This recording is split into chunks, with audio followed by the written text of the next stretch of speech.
2024, ano a ser lembrado pelo gaúcho como um todo. O cidadão, vítima de uma catástrofe sem precedentes, e em particular, os torcedores do futebol gaúcho. Esse ano foi triste, mas triste não para ser esquecido, mas para servir de lição, para que erros não sejam mais repetidos.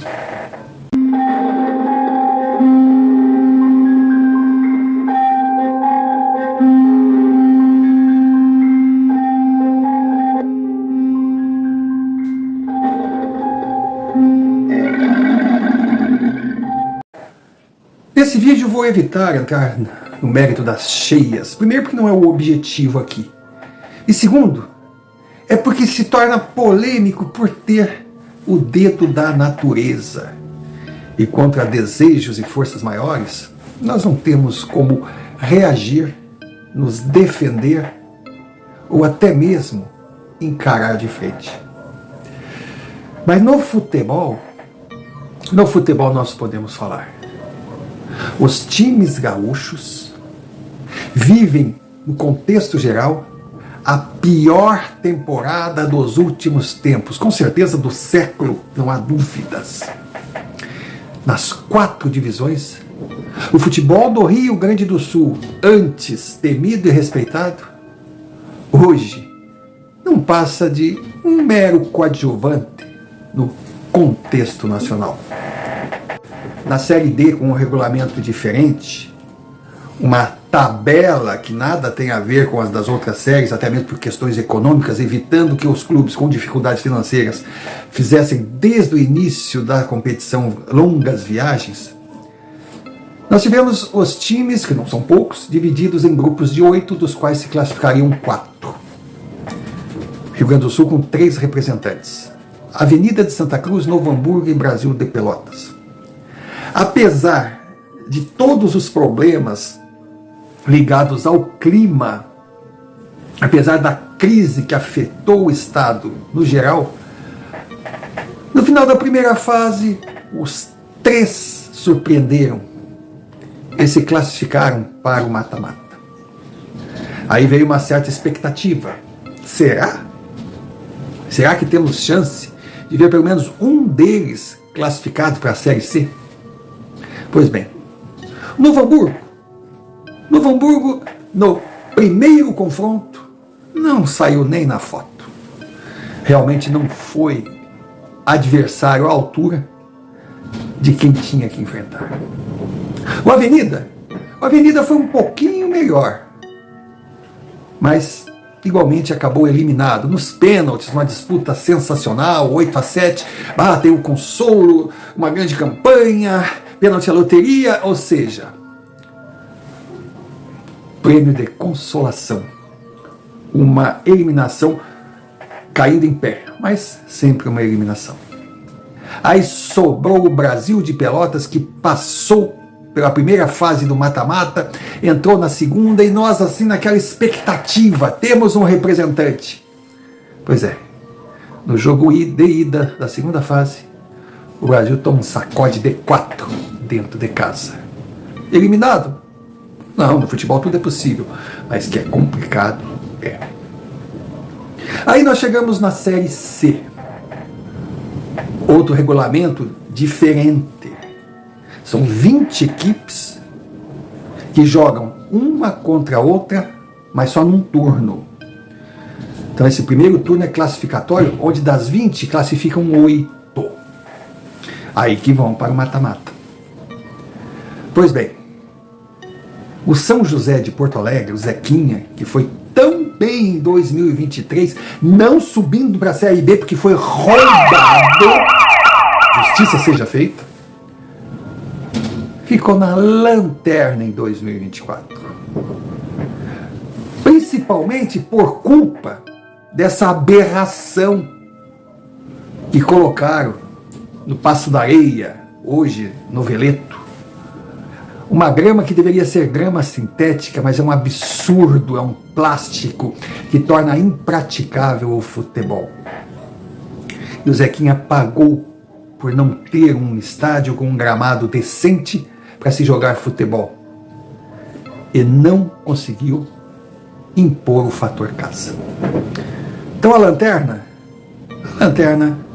foi o prêmio que receberam esses dirigentes que definitivamente vivem em outro planeta e não conseguem enxergar a realidade. Acima um pouco do São José vem o Caxias, que veio promovido da Série D em 2023. E o Caxias, com todas as dificuldades, também com um estádio, com um gramado horroroso, outro que não tem aquela vantagem de jogar em casa, e considerando as dificuldades financeiras e o fato de estar estreando na Série C, o Caxias luta para não cair. Deu um pulo nas últimas rodadas e tem boas chances de permanecer na terceira divisão, o que hoje seria uma grande conquista. Mas visto de fora, plasticamente, no quadro, é mais um clube gaúcho que não vingou em 2024. Aí sobra o Ipiranga de Erechim, o menos ruim deles. O Ipiranga que não é nem sombra do que foi nas temporadas passadas e que está lutando com chances de classificar. Vai classificar ali, ó, nas últimas posições, entre os 8. Olha, sexto, sétimo, oitavo, ou seja, é mais um que, se passar, passa com a água por aqui. Série D e Série C definitivamente não deixou esperança nenhuma, porque o Ipiranga, mesmo que se classifique, comparando com o futebol jogado por equipes do outro estado e pela bolinha que está jogando, só assim uma mudança de comportamento, até mesmo um milagre só possível no futebol, a famosa caixinha de surpresas, também não irá chegar a lugar nenhum. E aí vem a Série B. Não, Série B vamos pular, porque nós não temos representantes na Série B. Infelizmente, pelos que vêm de baixo não conseguem classificar, e graças a Deus que os que estão em cima não caíram ainda. Por que eu falo não caíram ainda? Porque vamos ser realistas. Sai essa rivalidade rançosa estadual. Chega. Caxias contra Porto Alegre, o benenarismo. Não, chega. Vamos tratar o futebol dentro do racional. Juventude, Grêmio e Internacional têm um objetivo no Brasileirão hoje: se manter na Série A. Porque aqueles clubes que têm 25 pontos ou menos estão com o Z4 batendo na bunda. Não vamos nos iludir. O Juventude está na frente da dupla Grenal. O Grêmio está a 2 pontos à frente do Internacional, depois de estar, milênios atrás, conseguiu se recuperar. O Internacional pode estar em último agora, mas tem 3 jogos a menos, é tudo balela.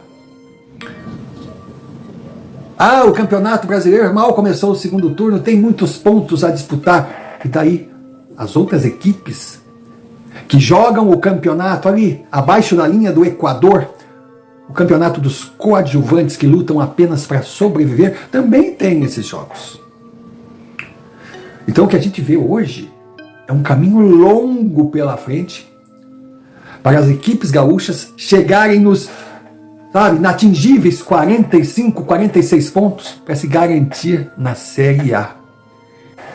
E não vamos brincar que está tudo bem.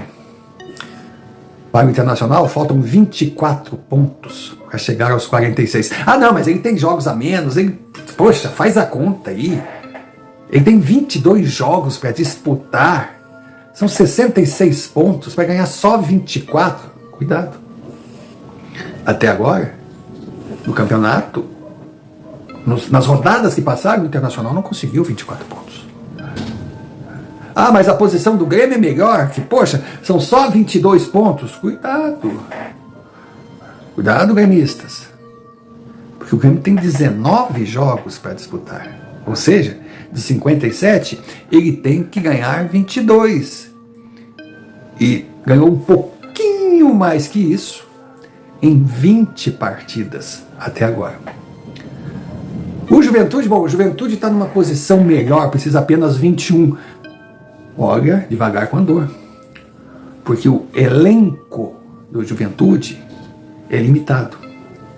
E o time, que embora tenha uma bela vitória na última rodada contra o Botafogo, de 3-2, era o time reserva. Não interessa, é o Botafogo, um dos melhores elencos do Brasil. O Juventude venceu, mas apesar disso, mostrou num segundo tempo que vencia de 3-0 e os cariocas quase empataram, que quando precisou de peças de reposição, quando vieram os atletas do banco, o time despencou. Ou seja, o caminho a seguir do Juventude pode parecer menor, mas para sua estrutura é muito grande. Então, na última rodada, a gente pode dizer que tivemos resultados normais, esperados. O Internacional se salvou de mais uma derrota com um gol ao apagar das luzes. Comemorar um empate em casa contra o Furacão, que, convenhamos, pela fortuna gasta para montar esse elenco, é muito pouco. Mas vitória seria um desastre. O empate deu uma amenizada, mas de empate em empate o Colorado não vai chegar a lugar nenhum. Então, o Inter de hoje empatar com o Furacão dentro de casa, ou até mesmo perder, não é nenhuma surpresa, porque o Internacional tem perdido para ele mesmo, independente do adversário a enfrentar. Está pagando os devaneios do seu presidente, o dinheiro mal gasto, as eliminações que eram tragédias anunciadas, porque apesar do marketing ter criado a Sele Inter, a gente via que era um time capenga, era um time que iria lutar para ficar ali na zona da pasmaceira. Já o Juventude, foi o que falamos, venceu o Botafogo, mas o Juventude ganhar no seu campo, onde ele tem sim fazido valer o fator casa, também não é nenhuma surpresa, é normal, considerando inclusive como agravante que o Botafogo veio com reservas. E o Grêmio ganhar em Cuiabá também é normal, como normal seria se perdesse, porque são duas equipes que se equivalem, niveladas por baixo. Qualquer resultado seria considerado previsível. Agora o Grêmio teve um diferencial, os estreantes.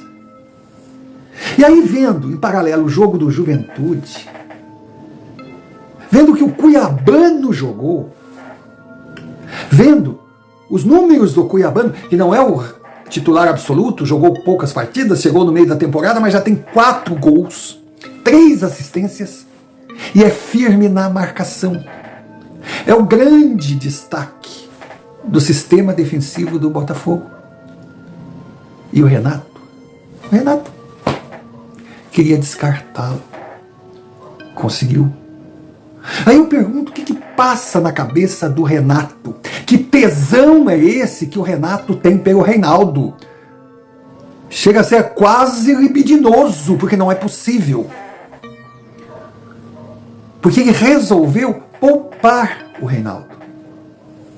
Só que tinha o Mike, que é da posição, bom jogador, e tinha um menino que vem sendo considerado, sabe, uma joia. O que ele fez? Ele improvisou o ex-jogador em atividade, Fábio, que não é aquilo tudo na lateral direita, a sua posição, muito menos na lateral esquerda. A impressão é que dá que ele não quer ninguém correndo o risco de jogar bem no lado esquerdo e ele ser obrigado a sacar o Reinaldo. É absurdo o que a gente vê. O Monsalve contra o Cuiabá foi muito bem. A gente percebe um diferencial dos outros jogadores do atual elenco. Ele joga de cabeça erguida, ele enxerga o jogo. Aquela jogada dele sensacional. Os dribles, até aí tudo bem. Já tivemos Soteldo, Gustavo Nunes. Os dribles é uma hora de brilhantismo, mas não, é o acabamento. Ele dentro da área, sob pressão, ele ergueu a cabeça e passou, ele enxergou o dinamarquês entrando. E agora? Agora o Grêmio vai enfrentar o Fluminense Voltam os titulares. Que Grêmio o Renato vai escalar? O Grêmio de Reinaldo mais 10? O Grêmio sem a presença de um centroavante, apesar da gigantesca atuação do dinamarquês? O cara fez uma das melhores estreias que o Grêmio já teve na sua história. Olha, dá para comparar com a estreia do Soares. Ah, temos um novo Soares? Calma. Ele foi bem, mas vamos devagar, sem grandes empolgações. Todo jogador tem aquela sua tarde que ele mostra tudo. Vamos com calma. Mas pelo que ele mostrou, se é verdade a máxima que é o jogador que se escala, ele tem que entrar como titular contra o Fluminense. E o Monsalve não pode ser sacado do time, porque é impressionante. Monsalve também acabou com o Atlético Paranaense lá dentro da Baixada. E no jogo seguinte, que era contra o Corinthians, o cara não foi escalado. O que passa na cabeça do Renato? Que futebol é esse que ele enxerga? Que só ex-jogador em atividade aposentado tem lugar no seu time, os cascudos. Então, o próximo desafio do Grêmio é o Fluminense Libertadores da América, que não é pouca coisa não. Será um jogo complicado. E o Renato, se não ajudar, por favor, não atrapalhe. Para de inventar. Faça o feijão com arroz. Deus me livre se ele entrar com aquela mesma escalação que entrou contra o Corinthians, com o Cristaldo queimado na frente, tendo que ser um centroavante que ele não é. Deus o livre. Que ele tenha Soteldo pelo lado esquerdo, Pavão pelo lado direito, cruzando para ninguém. E se ele entrar com Diego Costa, respeitando tudo que o Diego já fez esse ano, será outra aberração. Porque o Diego está voltando de lesão, está fora de ritmo. Mas o Renato acha que ritmo não é importante no futebol. Ele não enxerga que futebol é conjunto. Ele não enxerga que futebol é repetição, é treino, é intensidade. Ele não enxerga isso. Então ele entra com 11 num jogo e 11 no outro. Ele quebra o ritmo dos jogadores. Ele quebra aquela sintonia que só vem com o treino esse que ele não dá. E aí vamos ver. Se ele entrar com Diego Souza, aí vai ser ir contra tudo que é lógico no futebol. E com relação a Cuiabano, o mal está feito.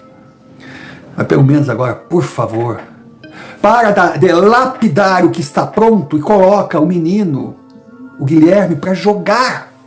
Tira aquele zumbi da lateral esquerda. Reinaldo acabou.